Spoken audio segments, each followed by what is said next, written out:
헤롯이 두로와 시돈 사람들을 대단히 노여워하니 그들의 지방이 왕국에서 나는 양식을 먹는 까닭에 한 마음으로 그에게 나아와 왕의 침소 맡은 신하 블라스도를 설득하여 화목하기를 청한지라.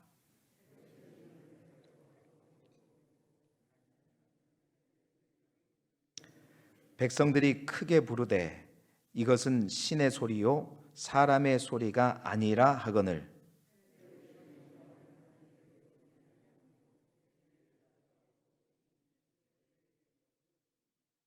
하나님의 말씀은 흥왕하여 더하더라.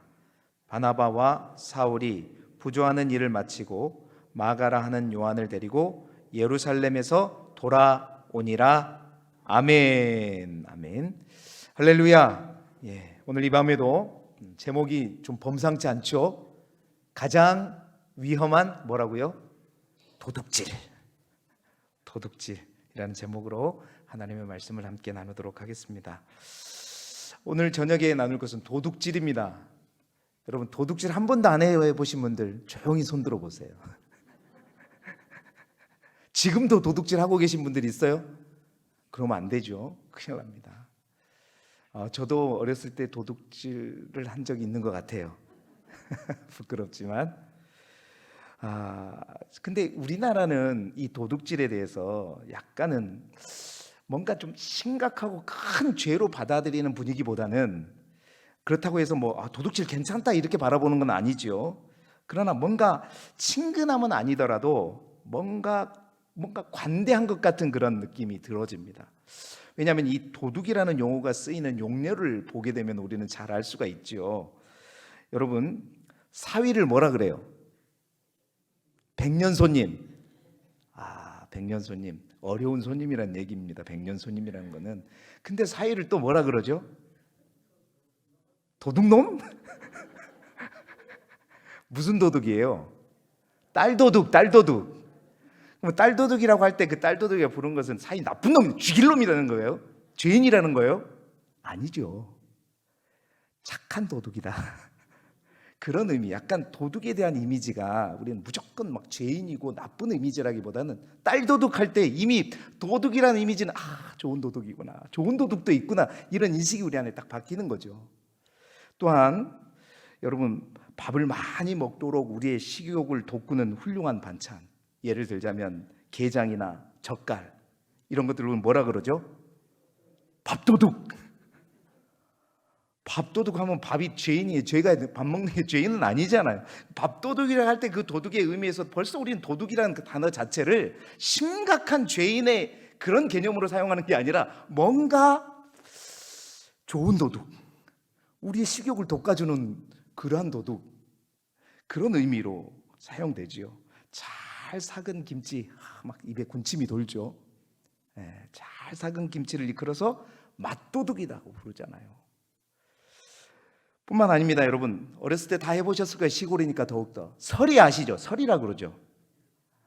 고개 끄덕이신 분들은 다 해보신 분들이에요. 지금 설이, 그거 사실은 도둑질이죠. 아닙니까?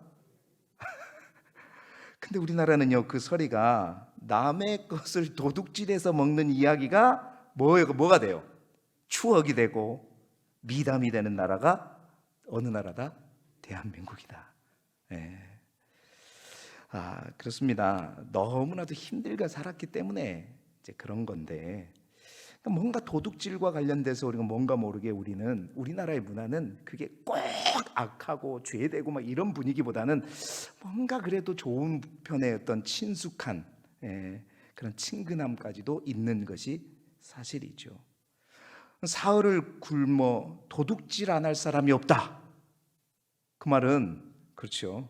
누구나 다 굶으면 도둑질 할 수 있다. 그 말은 이해한다. 이런 말이죠. 흉년이나 기근에 따른 인간의 기본적인 욕구를 충족시키기 위한 절박한 행위로 우리 나라의 문화에서는 좀 이해가 가는, 뭐가 죄인데, 분명히 도둑질인데, 그러니까 서양에서는 이런 문화가 아니잖아요. 거기는 부하고 너무 풍족해서 그런지 남의 것을 손을 댄다, 도둑질한다, 죄로 당연히 죄에 합당한 결과를 받아야 되는 거죠. 자, 이러한 영향 때문이 아니겠지만 요즘은 우리나라에서도 절대 남의 거 손대면 안 됩니다. 손댔다가 걸리면 다 덮어 쓰는 거죠. 이러한 영향 때문이 아니겠지만 왠지 모르게 우리 믿음의 사람들 또한, 우리 많은 사람들 또한 우리 믿음의 영역에서도 마찬가지예요. 뭔가를 속이고 바꾸어서 남의 것을 갖는 거에 대해서 심각하게 여기지 않는 경우가 있어요. 대수롭지 않게. 그러다 보니까 하나님과 나와의 관계 속에서도 왠지 모르게 그런 영적인 윤리의식이 흐려져 가지고 그저 하나님은 다 가지신 분이고 충만한 분이시고 다 이해하시고 다 용서하시고 다 괜찮으니까 슬쩍 해도 된다, 아니 되는 것처럼, 아니 큰 일이 나지 않는 것처럼 생각하는 경향이 있다라는 사실입니다. 그래서 알게 모르게 하나님의 것을 훔치는, 하나님의 일들을 하면서 속이고 거짓으로 나아가는 일들을 보게 된다는 거죠. 그런데 여러분, 오늘 우리가 읽은 성경은 우리가 하나님의 것을 훔치는 것이 얼마나 큰 도둑질이요, 또한 얼마나 위험한 도둑질인지를 분명히 보여주는 말씀이 오늘 본문의 말씀이죠. 그 도둑질의 주인공이 누구냐? 다름 아닌 헤롯 왕입니다. 특별히 그래서 오늘은 본문의 말씀을 통해서 하나님의 것을 훔친, 하나님의 영광을 훔쳤지요, 하나님의 것을 훔친 헤롯 왕의 모습을 통해서 우리 자신을 점검하고 정말 하나님의 것을 하나님께 온전히 드리며 하나님의 은혜를 받는 저와 여러분이 되시기를 주님의 이름으로 축원합니다. 자, 헤롯의 도둑질이 어디에서부터 시작됐을까요? 우리가 정말 조심해야 될 때가 있어요. 첫 번째로는 사람들이 주목할 때 조심해야 합니다. 언제요? 사람들이 주목할 때, 주목한다는 것은 사람들이 나를 주목하고 나를 칭찬할 때 조심해야 된다는 겁니다. 21절, 22절 본문의 말씀 우리 같이 다시 한번 읽어보겠습니다. 시작. 헤롯이 나를 택하여 왕복을 입고 단상에 앉아 백성에게 연설하니 백성들이 크게 부르되 이것은 신의 소리요 사람의 소리가 아니라 하거늘. 아멘. 여러분, 모든 도둑질이 처음부터 담대하게 행해지는 것은 아닙니다. 하나가 두 개가 되고 두 개가 세 개가 되는 거죠. 그래서 우리 속담에 바늘 도둑이 결국 뭐가 되는 거예요? 소도둑이 되는 겁니다. 처음부터 소도둑이 되는 것이 아니라는 거예요. 하나님의 영광을 훔쳐서는 안 된다는 거 이미 우리는 머리로는 다 알고 있어요. 그런데 언제가 문제냐? 어디서부터 시작이냐? 어디서부터 조심해야 되느냐? 어디서부터 정신을 바짝 차려야 되는 것이냐? 늘 힘들고 쪼들리고 어려운 가운데 있는 사람은 덜 그래요. 하나님의 영광은 어디에서 훔쳐가느냐? 어디에서부터 시작되느냐?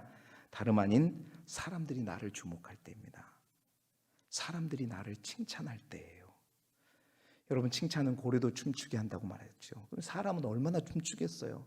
춤추다 보면 중심을 잃어버리고 중심을 잃다 보면 이게 하나님의 건지 내 건지도 모르고 다 가져버린다는 거예요. 여러분, 오늘 본문의 헤롯은 예수님이 태어날 때 있었던 그 헤롯, 대헤롯 왕이 아닙니다. 그의 손자죠. 헤롯 아그리파 1세이죠. 여러분, 대헤롯은 3명의 아들이 있었습니다. 아켈라오와 안디바와 빌립, 3명의 헤롯 왕이 있었죠. 그 셋 아들을 분봉 왕으로 세워가지고 유대를 나누어 주어서 다스리게 했는데 이 형제간에 서로 다투기만 했죠. 결국은 어부지리로 그 손자 아그리파 1세가 유다와 사마리아까지 다스리는 유대 왕이 되게 된 거죠.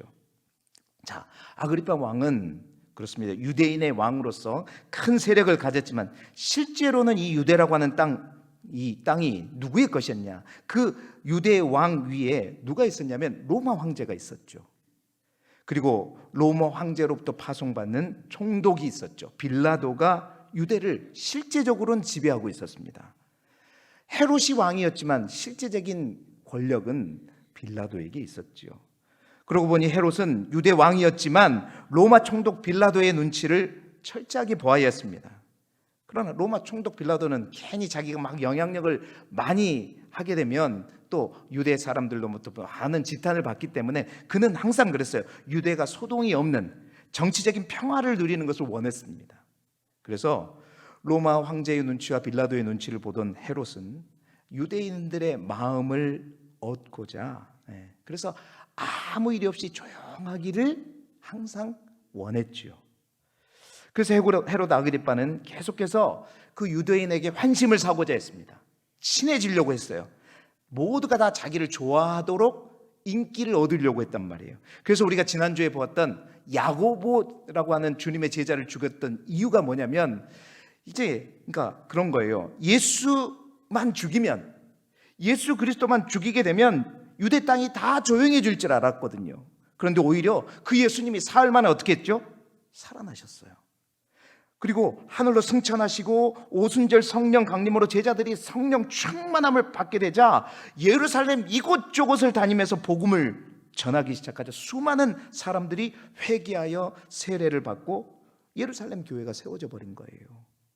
이것을 본 대제사장들, 유대인의 핵심 세력들, 그들이 시기하게 된 거죠. 기독교인들 바라보면서 시기하게 된, 그 유대인들이 동요하기 시작한 겁니다. 그러니까 이 헤롯이 어떻게 해요? 그 유대인들이 동요하지 않도록 뭔가 액션을 취해야 됐었죠. 그래서 뭐예요?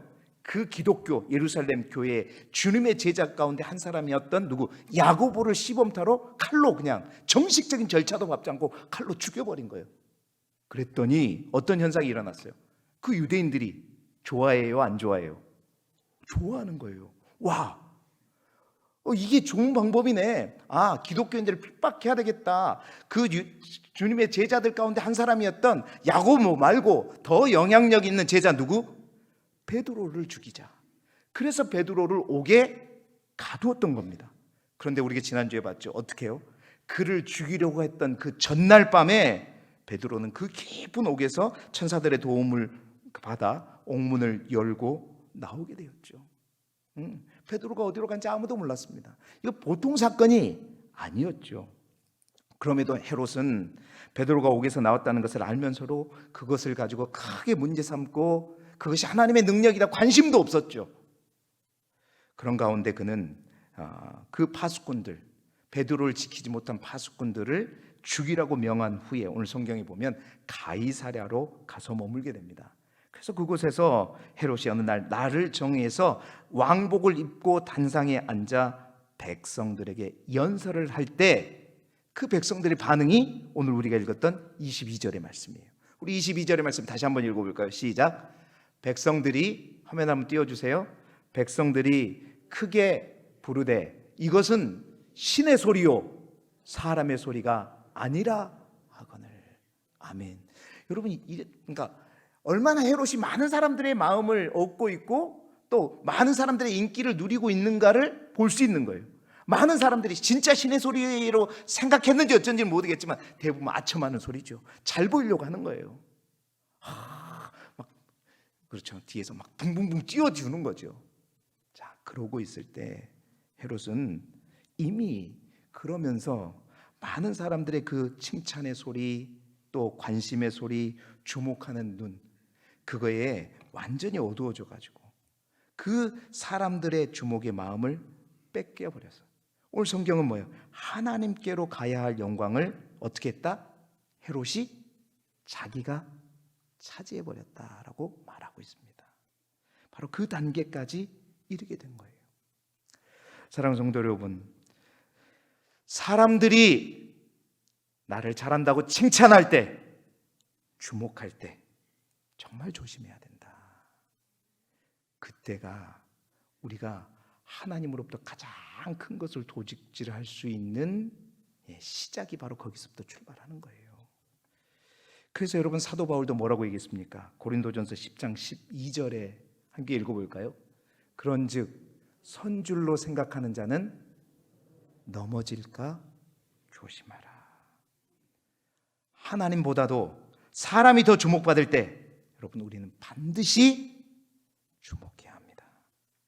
거짓 선지자들의 특징이 뭐냐? 하나님보다 자신들이 더 주목받는 것입니다. 여러분, 예수님은 어떻게 하셨죠? 예수님은 항상 기적을 행하셨을 때 군중들이 놀라서 다 예수님을 밤낮을 가리지 않고 쫓아다녔지만 그때마다 예수님은 어디로? 한적한 곳으로 가셨습니다. 왜냐? 자신을 드러내지 않게 하기 위해서였죠. 자신이 아닌 그 능력을 행하신 하나님, 그 하나님 아버지가 주목되게 하기 위해서였습니다. 사랑하는 성도 여러분, 저는 정말 우리 교회가 사람이 주목받는 교회가 되지 않기를 주님의 이름으로 축원합니다. 항상 어려움을 당하는 교회는 그 교회를 보면 사람이 주목받습니다. 사람이 주목받게 되면 편이 나뉘어요. 네 편, 내 편. 꿈이나 예언이나 눈에 보이는 이적을 강조해서 결국은 하나님보다 이적을 일으키는 사람에게 주목하게 되는 거죠. 여러분, 주목을 받을 때 조심해야 됩니다. 칭찬에 지혜로워야 한다. 여러분, 저를 너무 칭찬하지 마세요. 걱정할 정도로 칭찬을 받고 있지도 않습니다. 사실은 칭찬하지 마세요. 그렇습니다. 항상 겸손하게 자기를 드러내지 않고 하나님 앞에 감사하며 자세를 낮추고 하나님만 드러내는 저와 여러분이 되시기를 주님의 이름으로 축원합니다. 두 번째 우리가 점검할 건 뭐냐? 하나님의 영광을 훔치면, 잘 읽어봅시다. 뭐가 아니라 뭡니까? 득이 아니라 독입니다. 득이라는 건 뭐예요? 얻을 득자죠. 하나님의 영광은 훔치면은요, 나한테 득이 되는 게 아니라 뭐라고요? 독이 된다는 겁니다. 여러분, 명심하시기 바랍니다. 23절의 말씀 같이 다시 한번 읽어볼까요? 시작. 헤롯이 영광을 하나님께로 돌리지 아니하므로 주의 사자가 곧 친히 벌레에게 먹혀 죽으니라. 아멘. 여러분, 헤롯이 교만해져서 스스로가 이제 거의 하나님처럼 되려 한 것이요. 그러니까 하나님의 영광을 가로챘을 때 그것이 자신에게 뭔가 큰 득이 되고, 내가 입지를 잘 마련하고 저 로마 황제에게도 인정받는 그런 어떤 득이 될 것으로 알았지만 결국 그가 훔친 영광은 자신에게 큰 독이 되었고, 그것으로 인해 헤롯은 어떻게 해요? 심판을, 하나님의 심판을, 세상의 심판이 아니라 하나님의 심판을 받게 되었습니다. 그렇습니다. 이 세상의 가장 큰 도둑질은 하나님의 영광을 훔치는 것이고, 여러분, 잠시는 그렇습니다. 사람들로부터 칭찬을 듣고 부러움을 살 줄 모르지만 결국은 여러분, 그것으로 인해 모든 것을 잃게 되는 심각한 독에 사로잡히는 것이죠. 많은 사람들이 하나님께 영광을 돌리는 대신 우상들이나 피조물들에게 영광을 돌리거나 혹은 자신이 영광을 취함으로써 결국은 어떻게 되냐? 결국은요, 그 끝이 좋지 않아요. 결국은 망하게 됩니다. 오늘 헤롯은 하나님께 영광을 돌리지 않고 도둑질했다가 그 자리에서 죽게 되었죠. 여러분, 오늘날 많은 성도들이 하나님께 돌아갈 영광을 도둑질하고 있지는 않는가? 정말 누가 제일 위험한 사람인가? 하나님을 등에 업고 일하는 많은 사람들 가운데 누가 가장 위험한 사람인가? 여러분이 보고 계시는 바로 그 사람이 가장 위험한 사람이에요. 그렇죠. 목회자들이 가장 위험한 사람 중에 한 사람입니다. 뿐만 아니라 교회에서 큰 직분을 맡아 일하는 분들이고요. 또한 진짜 조심해야 될 부분들은 하나님께서 영광을 드러내기 위해서 주신 특별한 하나님의 은사를 가진 은사자들입니다. 그렇습니다. 어느 누구도, 저도 마찬가지입니다. 노골적으로 자신의 수고와 공로를 드러내지는 않겠죠. 그러나 은근히, 딱 이 말이 딱 맞아요. 은근히 하나님이 하셨다 하면서도 어떻게 해요? 조금씩 교묘하게 하나님의 영광을 슬쩍 슬쩍 훔쳐서 나를 자랑하고 나를 드러내는 것을 보게 되는 것이죠. 그러한 목회자, 은사자, 직분자들의 이야기를 들어보면 중간중간에 결국은 어떻게 해요? 내가 나와요. 내가 나라는 주어가 결국은 나오게 되는 거예요. 그렇습니다. 내가라고 하는 순간 하나님의 놀라운 은혜를 입은 자에서 어떻게 해요? 하나님의 것을, 하나님의 영광을 훔치는 도둑으로 전락되게 되고 마는 것입니다. 사랑하는 성도 여러분, 위대한 성군이었던 다윗 왕 잘 아시잖아요. 다윗 왕이 몇 가지 범죄를, 하나님 앞에 죄를 범한 게 있어요. 그런데 그 가운데 이것이 얼마나 큰 죄라고 백성들을 사흘 동안 전염병에 걸리게 해서 단에서부터 브엘세바까지 이르기까지 백성의 죽은 자가 7만 명이 되게끔 했던 다윗의 죄가 있었어요. 여러분, 그 죄가 뭐였죠? 다름이 아니라 다윗이 인구조사를 한 거였어요.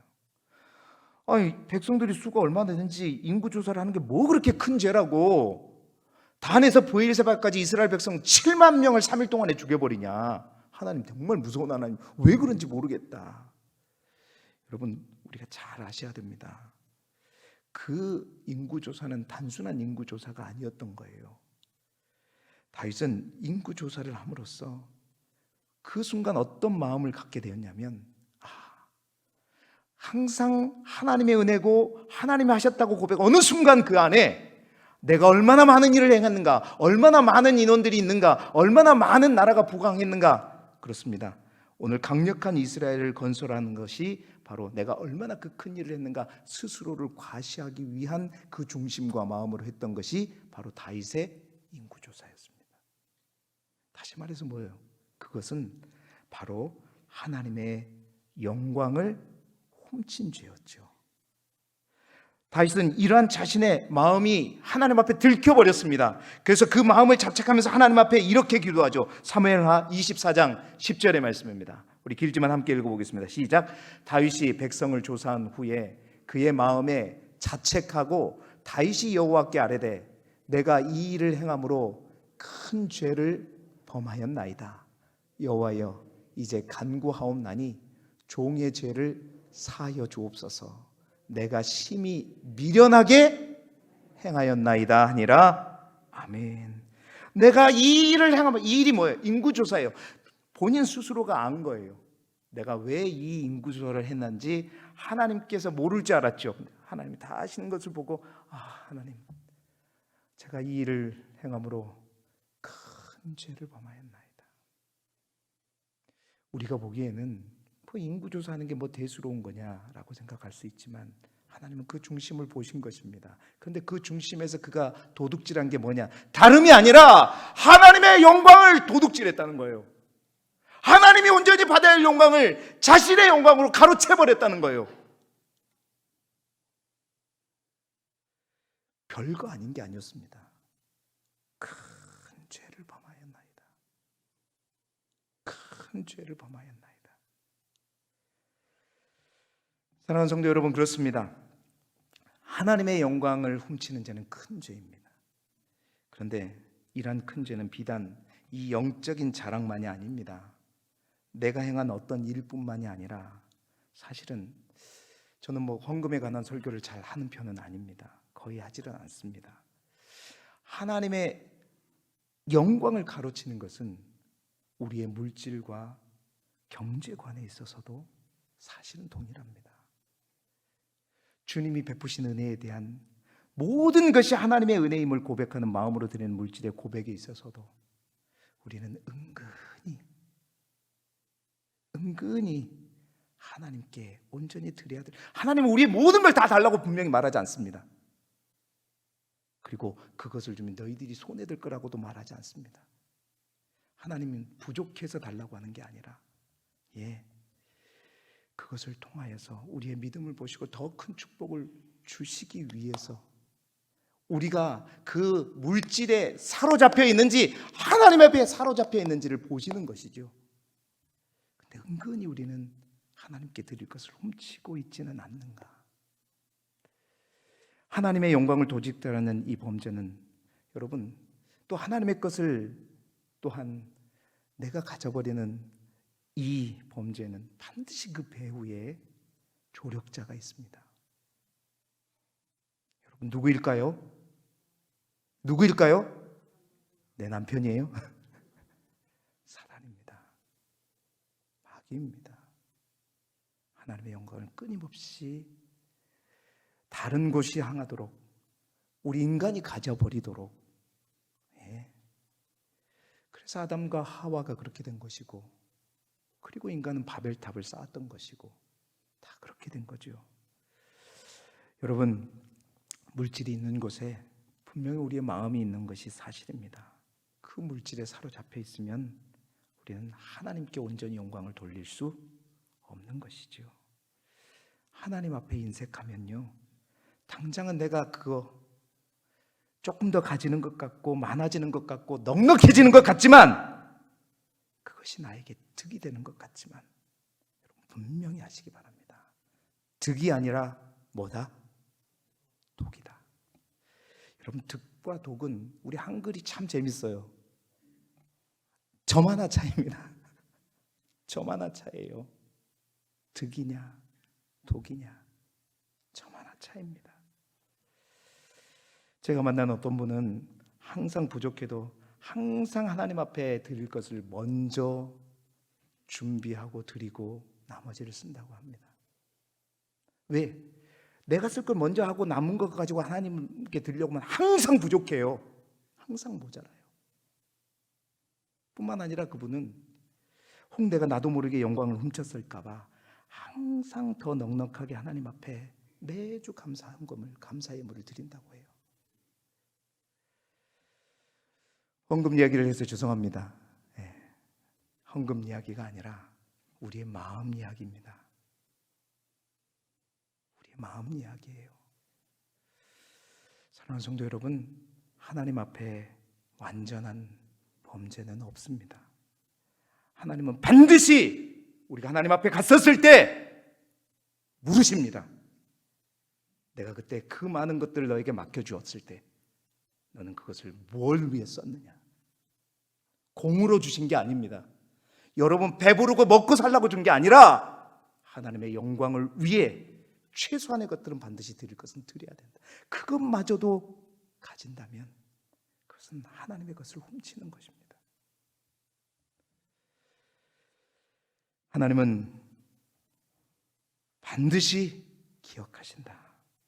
하나님의 것을 훔치지 마시고 하나님의 영광을 물질을 여러분 우리가 훔치지 않고 온전히 주님께 올려드릴 때 우리 하나님은 우리 안에 있는 모든 독도 반대로 뭘로? 득으로 만드시는 분이시죠. 그 놀라운 은혜를 하나님 앞에 온전히 모든 영광을 올려드림으로 말미암아 이제 내가 만들어가는 영광이 아니라 하나님께서 부어주시는 영광을 진정으로 누리는 우리 길쭉의 모든 성도들이 되시기를 주님의 이름으로 축원합니다. 마지막 세 번째로 오늘 말씀을 통해서 주는 교훈은 하찮은 벌레를 통해서도 죽이십니다. 우리 23절의 말씀 다시 한번 읽어볼까요? 시작. 헤롯이 영광을 하나님께로 돌리지 아니하므로 주의 사자가 곧 친히 벌레에게 먹혀 죽으니라. 아멘. 여러분 마지막으로 오늘 말씀 속에서 우리가 주목해 보는 것은 우리가 지난주에 보았던 말씀과 오늘 말씀을 곰곰이 읽어보게 되면 완전히 대조되는 상황을 볼 수가 있어요.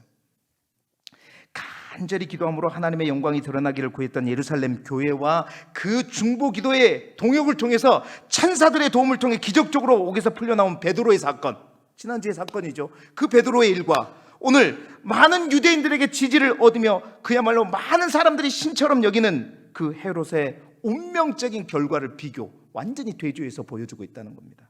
자, 베드로는 가장 강력한 힘으로 그를 가두려고 했었고 죽이려고 했었고 16명의 군사들이 교대로 밤낮 쉬지 않고 철저하게 감금하고 죽이려고 했지만 여러분 성경은 어떻게 기록하고 있는가?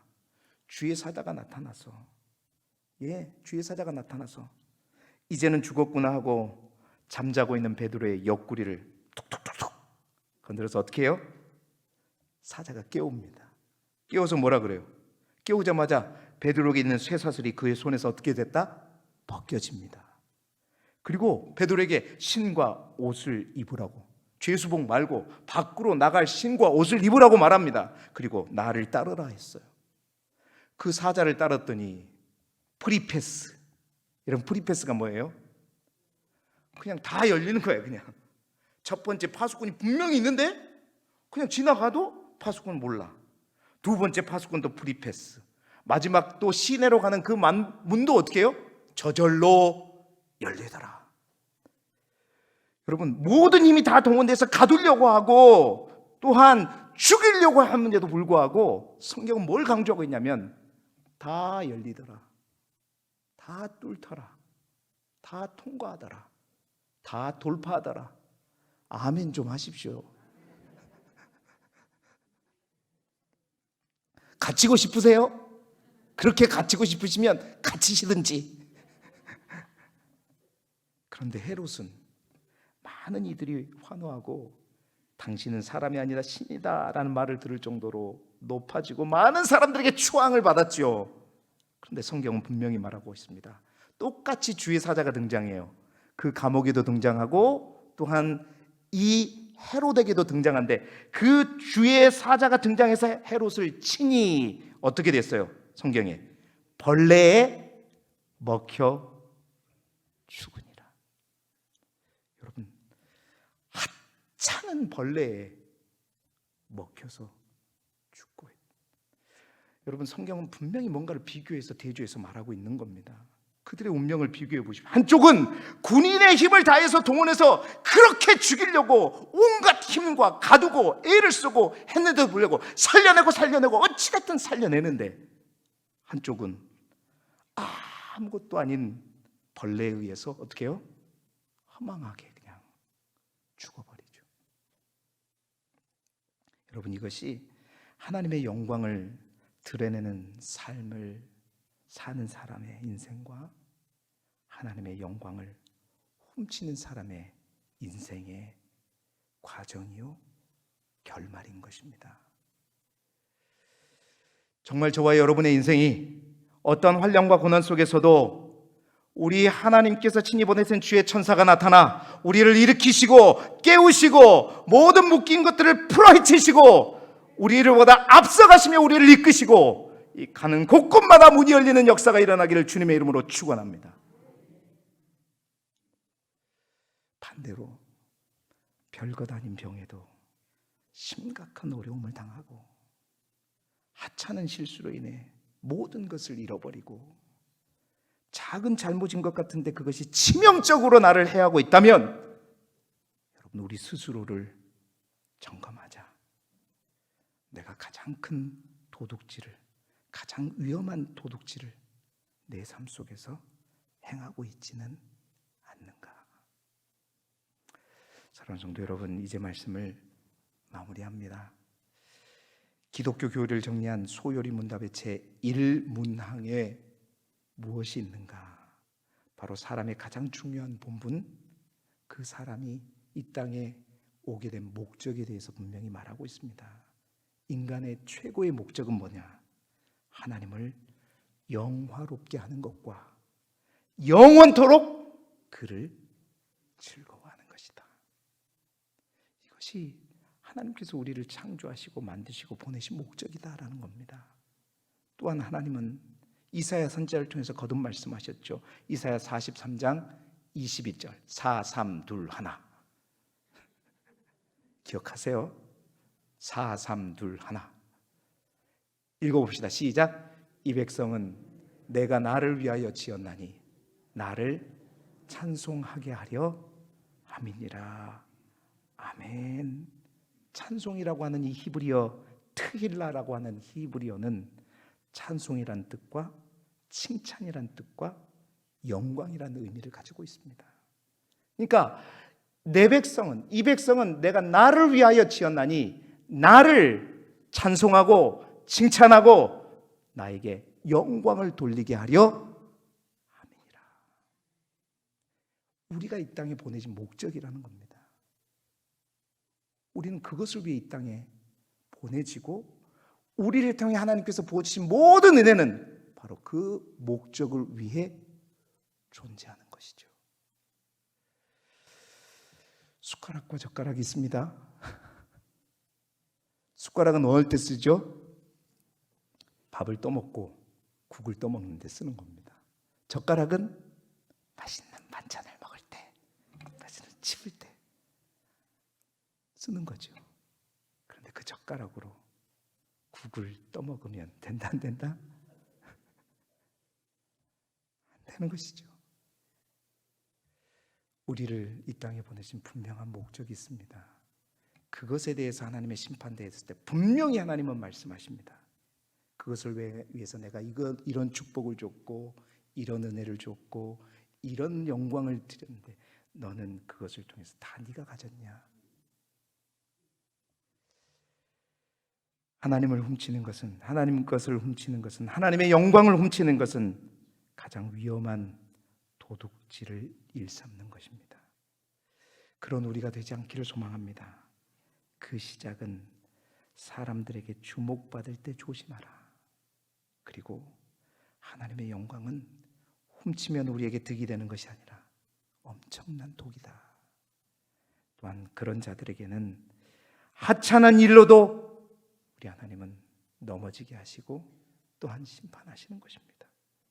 오늘도 남은 이 한 주간도 우리의 인생 가운데도 하나님의 영광을 훔치는 것이 아니라 하나님의 영광을 그대로 통과시키는, 내가 중간에서 쏙 빼낸 것이 아니라 그대로 하나님 앞에 옮겨드리는 통로의 역할을 감당함으로 내가 만들어가는 나의 영광이 아니라 하나님께서 높이시는 영광을 누리시는 저와 여러분이 되시기를 그리스도 예수 이름으로 축원합니다.